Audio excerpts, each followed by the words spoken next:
1962 में चाइना से शिकस्त पाने के बाद अक्सर हमारे चिंतन में चाइना के प्रति एक इनिग्मा और एक सेंस ऑफ फियर आ जाता है और किसी संभावित शत्रु से फियर खाना कोई बुरी बात भी नहीं, परंतु भय के कारण कई ऐसे फैक्टर पैदा होते हैं जो कि हमें अपने प्रतिद्वंदी का, अपने पड़ोसी का क्रिटिकल एनालिसिस करने में बाधक हो सकते हैं। इसीलिए ये बहुत आवश्यक है कि जब हम चाइना का अध्ययन करें तो उसके इतिहास, उसकी संस्कृति, उसके राजनीतिक सिस्टम की व्यवस्था का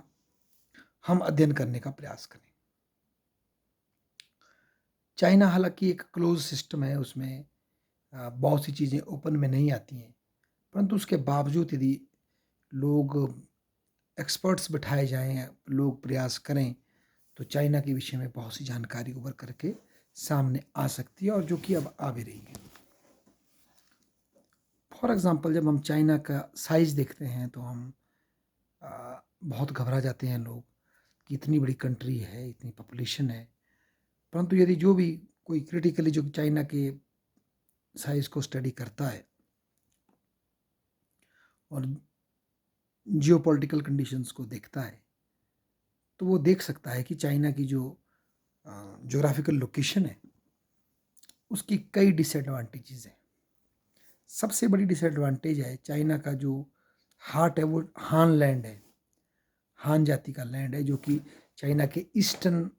शंघाई की पोर्शन में आता है और कई ऐसे इलाके चाइना में हैं जो कि ज्योग्राफिकली बड़े लार्ज हैं पर वहाँ पॉपुलेशन छोटी है और डाइवर्स है। फॉर एग्जांपल चाहे इनर मंगोलिया का इलाका हो, जिंगजियांग का इलाका हो, तिब्बत का इलाका हो, सिचुआन का इलाका हो, कई ऐसे ऐसे क्षेत्र हैं चाइना में जो कि दुर्गम रहे और इतिहास का पता करने से हमें पता लगता है कि इन क्षेत्रों पे चाइना का कई हजार सालों तक कोई कब्जा भी नहीं रहा। आधुनिक चाइना का जो मैप हम आज देखते हैं इसमें जो मंगोल आक्रांता चाइना में आए थे ये उन्होंने उसको संगठित करके चाइना को निर्मित करके दिया था। और मॉडर्न सेंस में चाइना को जो उसको एक विज़न, दोबारा से जो ये विज़न इसको प्राप्त हुआ, इसमें डॉक्टर सान यात सेन का बड़ा योगदान है। डॉक्टर सान यात सेन सही मायनों में डेंग जाओपिंग से भी ज़्यादा चाइना की जो राजनीतिक थिंकिंग है उस पर प्रभाव डालते हैं। सान यात सेन ने ही अपनी पुस्तक में, डेवलपिंग चाइना नामक पुस्तक में 1922 में 21 में ही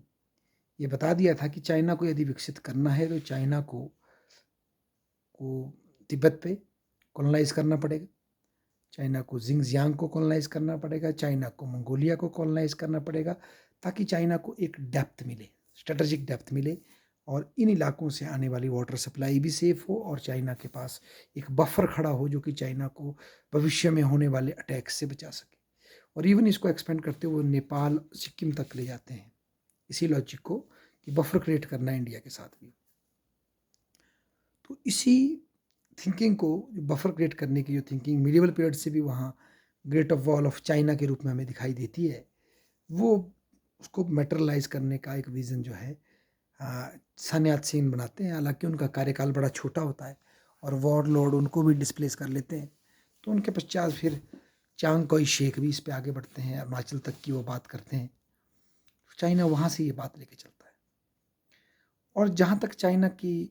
ज्योग्राफी का, जो चाइना का असली मुख है ईस्ट चाइना सी में,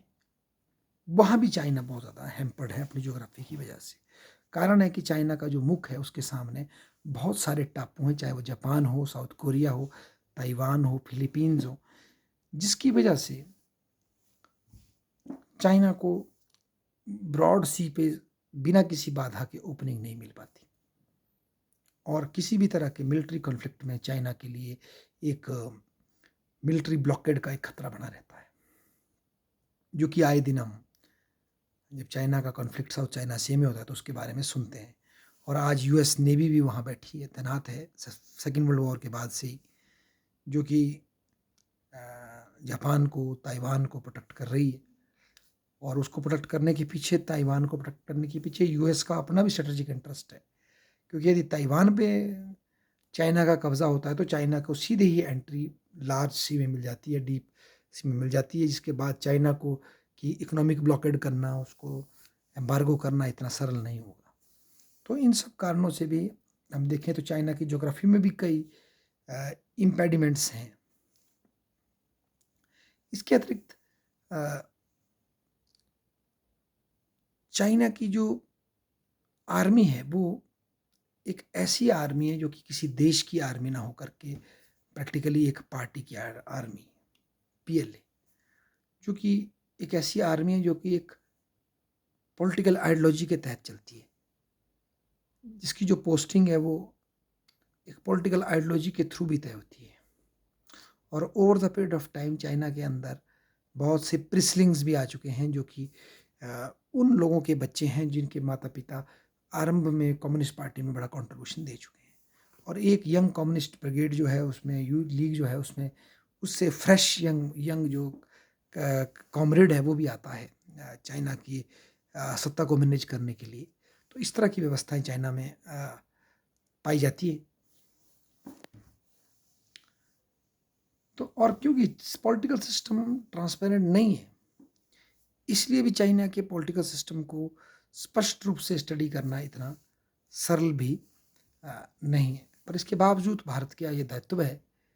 जब चाइना से हमारा एक स्ट्रेटजिक खतरा हमें चाइना से है या एक कंपटीशन हमारा है, तो हमें उसकी इंटरनल पॉलिटिक्स का अधिक से अधिक ज्ञान प्राप्त करने की हमें कोशिश करनी चाहिए, ताकि हम उसका सही मायनों में चाइना का एक शक्ति के रूप में हम उसका मूल्यांकन कर सकें। धन्यवाद।